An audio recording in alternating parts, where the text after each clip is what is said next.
जय माता दी। आप सभी को कैसे हैं आप सभी। आशा करता हूँ आप सभी अच्छे होंगे, स्वस्थ होंगे। माता रानी आप सभी का कल्याण करे, आप सभी का मंगल करे।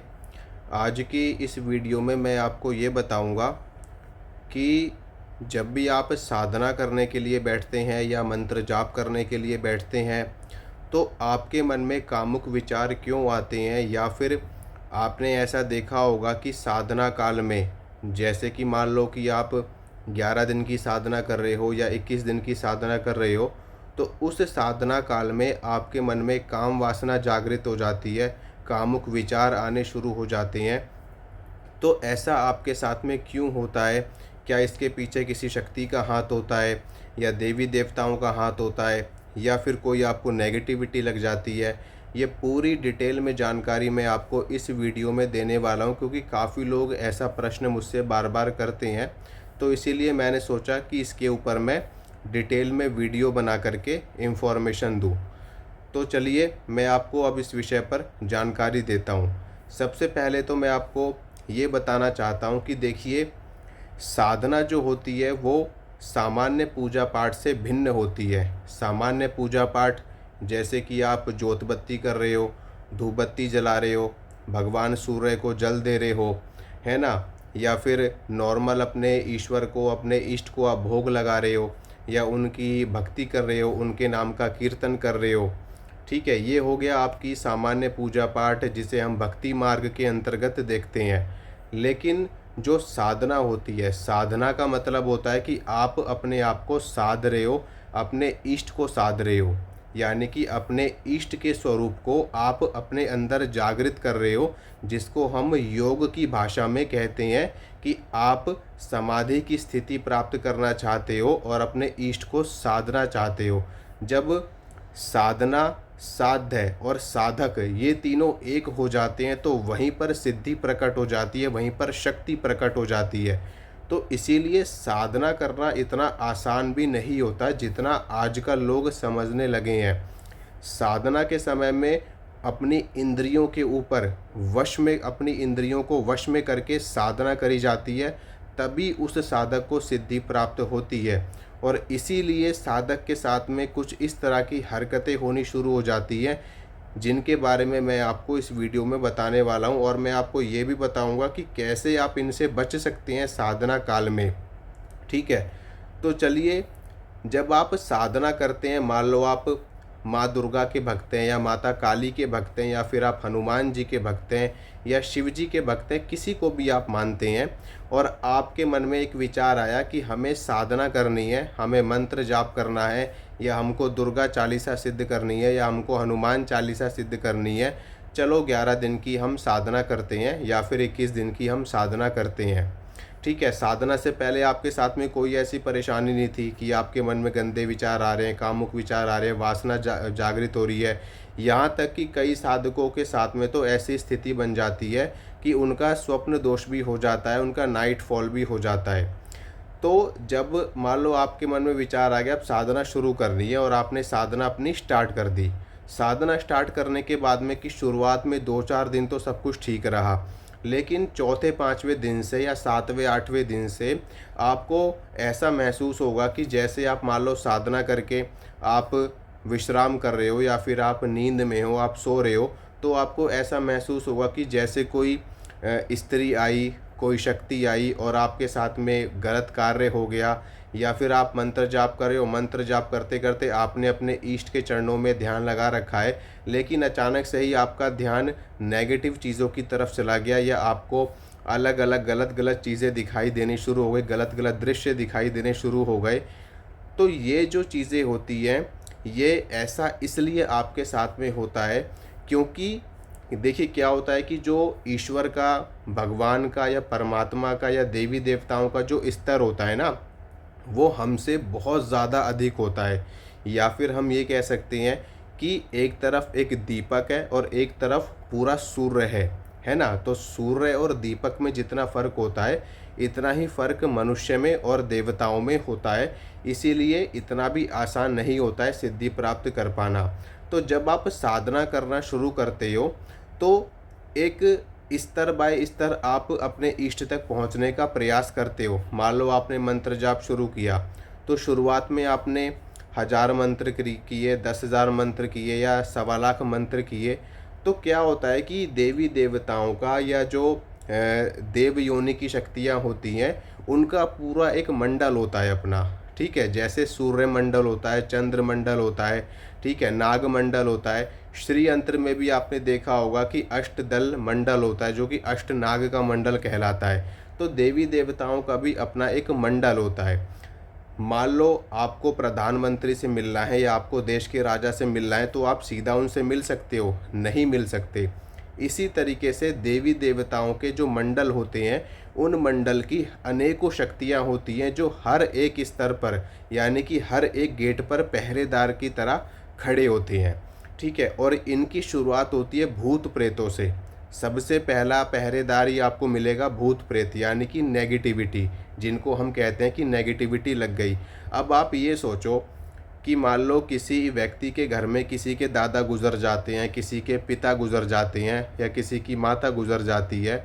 अब वो क्योंकि उसके घर के हैं तो उसके लिए वो पितृ हो गए, लेकिन अगर यही उसके पिता किसी और के ऊपर जाकर के लग जाते हैं तो क्या कहलाएंगे? प्रेत कहलाएंगे। प्रेत लग गया, नेगेटिविटी लग गई, संकट लग गया। ठीक है, तो भूत प्रेत किसी के लिए तो सही है, किसी के लिए गलत है ना। मान लो जिसके घर के हैं तो उसके लिए तो पितृ हो गए, उसके लिए तो देवता हो गए वो, और दूसरे के लिए वो भूत प्रेत बन गए, है ना। अब दोनों ही जगह, दोनों ही लोग अपने स्थान पर सही हैं, है ना भाई। उनके घर के हैं तो उनके लिए तो वो सही हैं, और वो क्योंकि दूसरे के घर के हैं तो उनके लिए वो प्रेत है। वो भी अपनी जगह पर सही हैं, ये भी अपनी जगह पर सही हैं। तो इसी तरीके से देवी देवताओं तक पहुंचना इतना आसान नहीं होता है।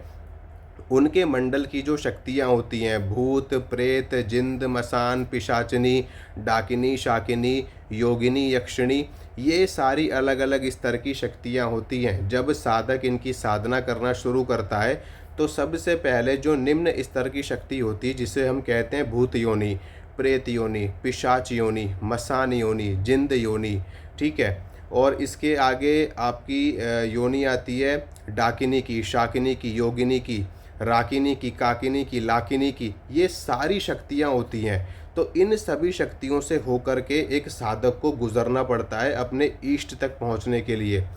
तो जब आप साधना करने बैठोगे ना, तो एक एक करके सारी शक्तियाँ आपकी परीक्षा लेनी शुरू कर देंगी। ठीक है, अभी क्या होगा कि देवी देवता तो आते नहीं आपकी परीक्षा लेने के लिए। देवी देवता भेजते हैं अपने दूतों को, अपने सेवकों को, या उनकी सेवा में रहने वाली जो शक्तियाँ होती है। मान लो माँ दुर्गा की सेवा करती हैं 64 योगिनियाँ। अब 64 योगिनियों की भी हजारों योगिनियाँ ऐसी होती जो उनकी सेवा में रहती हैं, और उनके नीचे भी उनकी यक्षिणियाँ होती हैं। यक्षिणियों के नीचे उनकी सेना होती है, जिसमें मसान होते हैं, वीर होते हैं और पवन होते हैं। ये सारी शक्तियाँ होती हैं। तो ये सारी शक्तियाँ क्या करती हैं? सबसे पहले निचले स्तर की शक्ति अपनी किसी एक सेवा में रहने वाली शक्ति को आदेश कर देती है कि जाओ इसकी परीक्षा लेकर के आओ।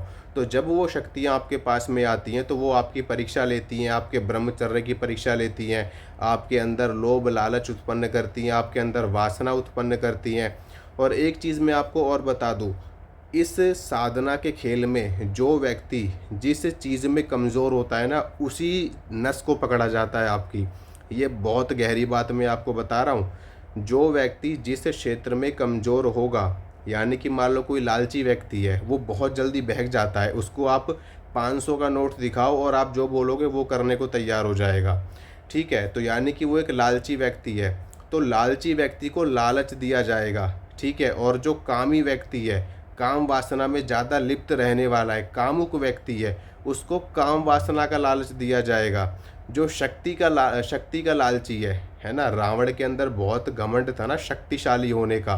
ठीक है, सहस्त्रबाहु रावण हो गए या जितने भी राक्षस हो गए, शक्तिशाली हुआ करते थे, उनको शक्ति चाहिए होती थी। तो उनको शक्ति तो मिलती थी, लेकिन वही शक्ति उनके विनाश का कारण भी बन जाती थी।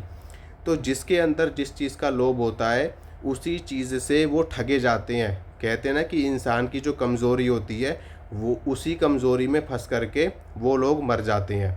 तो इसी तरीके से जिस चीज़ की दिक्कत आपके साथ में रहेगी या जो कमी आपके अंदर होगी, उसी कमी को पकड़ा जाता है। और यही एक वजह होती है कि जब साधकों के साथ में उनको कामुक विचार आते हैं, गंदे विचार आते हैं, या कोई और शक्ति उनको परेशान करती है, हालांकि साधक साधना पे बैठा है, उसने कवच भी लगा रखा है, वो सुरक्षा के मंत्र भी पढ़ रहा है, वो सारी चीज़ें कर रहा है जो ज़रूरी चीज़ें हैं, लेकिन फिर भी उसको ये सारी दृश्य दिखाई दे रहे हैं। तो क्यों दिखाई दे रहे हैं? वो इसीलिए दिखाई दे रहे हैं क्योंकि उसके इष्ट देवता ही उसकी परीक्षा ले रहे हैं। तो ये परीक्षा वाली बात होती है। इसी वजह से कई साधक इसमें फेल हो जाते हैं। और कई लोगों का, जैसे कि कई लोग कहते हैं कि हम साधना पे थे, हमारा स्वप्न दोष हो गया। तो मैं आपको बता दूं कि अगर आपका स्वप्न दोष हो जाता है तो आपकी साधना खंडित नहीं मानी जाती। लेकिन हाँ, अगर आप जानबूझ करके कोई कृत्य करते हैं, कोई पाप कर्म करते हैं, तो आपकी साधना खंडित मानी जाती है।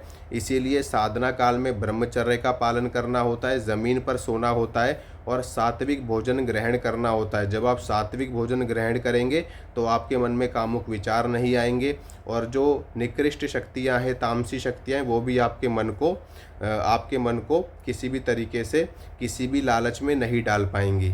तो इसीलिए सुरक्षा भी ज़रूरी है, कवच पढ़ना भी ज़रूरी है, सुरक्षा घेरा लगाना भी ज़रूरी है, आसन को कीलित करना भी ज़रूरी है, और साथ में अपनी साधना में डटे रहना भी ज़रूरी है।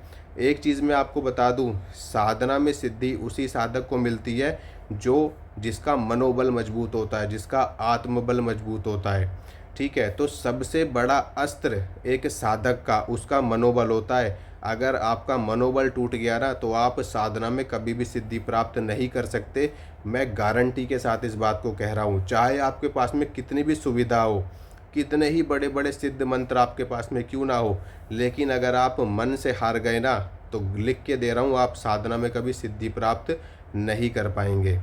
तो इस चीज़ के लिए आप बिल्कुल भी चिंता मत कीजिए। अगर ऐसी चीज़ें हो रही हैं तो कोई टेंशन लेने वाली बात नहीं है, होने दो। एक स्तर जैसे ही आपका पार हो जाएगा, ये सारी चीज़ें नष्ट हो जाएंगी अपने आप ही। आपके इष्ट खुद ही जब देख लेंगे ना कि हाँ, हमारा सच्चा भक्त है, हमारा पक्का भक्त है, अरे हटाओ इसको, इस भूत प्रेत को हटाओ यहाँ से, तुरंत एक सेकंड नहीं लगेगा कि वो नेगेटिविटी आपके पास में आनी बंद हो जाएगी। तो माता रानी आप सभी का कल्याण करे, आप सभी का मंगल करे। जय माता रानी की।